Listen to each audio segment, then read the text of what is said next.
Yeah, show us another one real quick. Let's do, what do we got, core? We did some, what about a core bridge? What about a core bridge? See, a lot of these things named are after him? No, yeah, that's a good one. We did name it after good, Corey. Very good. All he's doing is basically holding himself up in kind of a straight line with no sagging. And a lot of times what happens is the athletes will start to sag, show a kind of a bad posture. This is bad posture. You want to keep this up, and or is this harder like for this. women, by the way? Is this harder for women than men because we tend to be more hippie? Corey, you've been training thousands of athletes. No, I find more about our girls have a better center of gravity. Really? Yeah, so they have a. Maybe that's because we have the baby, so we have to. There you go. Interesting. The athletes that we train, we see a lot of the girls compete against the guys, and we have contests and see how long they can stand up. Really? A lot of the girls do way longer than the guys, so it's pretty there, good. I like it. Thank you, Dr. Terry Smith. Well, thank you, Corey, for helping us. Appreciate it. That was very helpful. Well, it's time for another quick break, but remember, we rely on your support to keep Balance Tales on the air. If you'd like to make a donation or order a DVD of this show, just call the number on your screen. And when we return, we'll be talking about keeping your bones strong. So stay right where you are. We'll be right back. Welcome back to Balanced Health. We've been learning the basics of core training from Dr. Terry Smith, a chiropractor and certified strength conditioning specialist. This week's Nutrition in the News deals with keeping another important body system strong, your skeletal system. Very closely related, isn't it, Jeff? It is, Joe. It's Shirley. This is all tied together. A new study further confirms that calcium protects your bones. Researchers found that people taking 1,200 milligrams of calcium per day had a 72% lower risk of fractures than those who don't get enough of this essential nutrient. Now, that's not earth-shattering news, but that's not to say there aren't new developments on the bone-protecting front. In fact, on the same day I read about the new calcium research, I also came across a study showing that dried plums can also help increase bone density. Now, dried plums is now the politically correct term for prunes. Right, and the boomers will never go for the prunes thing. So, the bottom dried line is plums. that prunes, and some people actually do like them. Now they make them with a little sugar on them and stuff like that, so you can get them down. But we're just seeing, same old thing. Anything that comes from the earth, God had a purpose for it. Mm-hmm.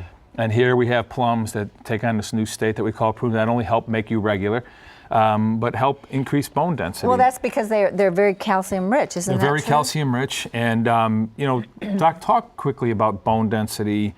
And I mean, you actually have a machine in your office, or at least we send people out for it. Okay. To measure bone density? Yeah. And it gives you a quantifiable number for this, right? Yeah, and we always say if you want to check bone density, don't just do a heel or a wrist or something. If you want to check bone density at a body part, check that body part. So do a hip DEXA, do a lumbar spine DEXA scan. Don't do a don't do a heel and infer that because your heel is good that your hip is good. That's a big mistake. Because they just did my arm.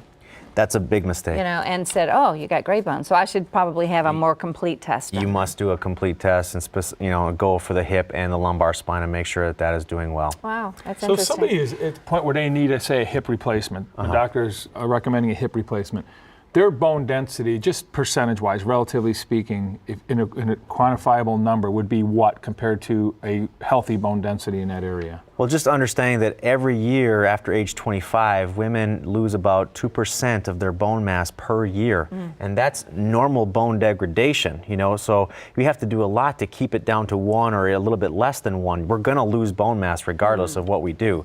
So we want to try and slow that stuff down. Joe was mentioning 1,200 milligrams a day. Yeah, we recommend 2,500 milligrams a day for a lot of people just to get that extra calcium, because calcium is the biggest, nutrient that's floating around in the body. So we want to get a lot of that stuff in. Okay.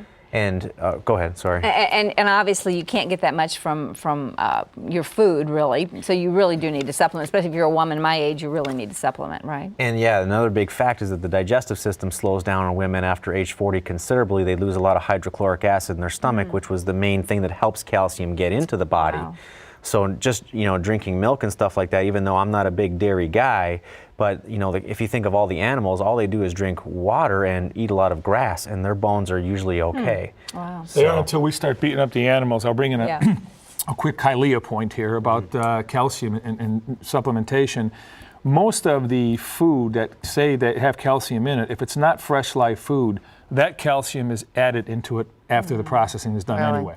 So, you're getting it as a supplement. You're just getting it as a supplement at the supermarket in the form of a piece of cheese. The cow's milk that we drink now is so processed, after it's homogenized and all the chemicals are added, there's nothing left in there. They have to add that back in, and they add a synthetic form of calcium in it. So I just want to recommend our viewers don't get your calcium from that source. Fresh greens. I was going to say, could you, other than dried plums, what are other good foods that have Anything that's green is good. Green is Really? good. A dark green leafy vegetable is going to be rich in calcium. Anything that comes out of the dirt, you know, where all our minerals are at. And if you are supplementing, another quick Kylia tip, and we'll move on to the next thing here, is when you take calcium, always take it with magnesium, and even preferably potassium. Kind of take all your electrolytes together. It helps the assimilation and absorption of all. That's why a good multivitamin mineral is always always and a of course good the thing to green take. drink is, you know, has a big robust amount.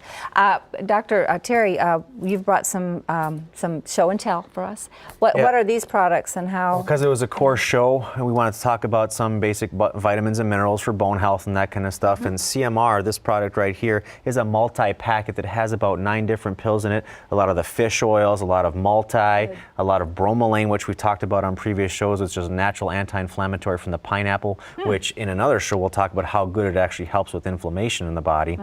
And it's got a couple other things in there as well. But it's our kind of our athlete multi-pack that instead of opening up 9 or 10 jars, they can just get it in kind of Excellent. one pack. And this, of course, is the ball that we were using. This is, like one of those fit balls. You can get this pretty much at any store. I mean, they're $15, $20. I actually got mine from my chiropractor. There you So- go. Chiropractors sell them all the time. Yeah. 65 centimeter ball is probably the most common for most people. So if you're looking for size, this is a real small one, 55. A little bit bigger, 65 is probably the most common. And What's the big guy here? Yeah, what's the this? big guy here, actually, Joe, is I think you've inspired me over a lot of years, and I've had this kind of formula idea in my head for about 15 years. And this is our post-workout exercise formula. On our previous show, we talked about the only time that's okay to have simple sugars is really after a right workout. after a workout. This is that product the that we kind you talked want. about. Well, these are great products, and if you're interested in getting some of Dr. Smith's products, or even finding a trainer or whatever, you can go to the Kylia website, KYLEA.com, and we will have a link for Dr. Terry Smith, Perfect. Thank you. and you can get any information that Thanks you for want. coming, Doc. Yeah, Thanks, we really Joe. enjoyed it. It was Thank very, you, Shirley. very helpful. Not that I like to do core training, but Next time you're on the mat. okay, you got it. I'd be happy to do it. Well, for more information on core training, go to tln.com and then click on shows and then click on Balanced Health. And that's all the time we have. Really appreciate Dr. Terry Smith and Corey being with us. We hope you've enjoyed the show. And if you'd like to make a donation or order a DVD copy of this show, and this is a good one to order, give us a call right now. To submit your health questions, email us at balancedhealth@tln.com or call the number on your screen, and we'll answer your questions on the air. For Joe Costello and myself, thanks so much for joining us. We'll see you next time on Balanced Health.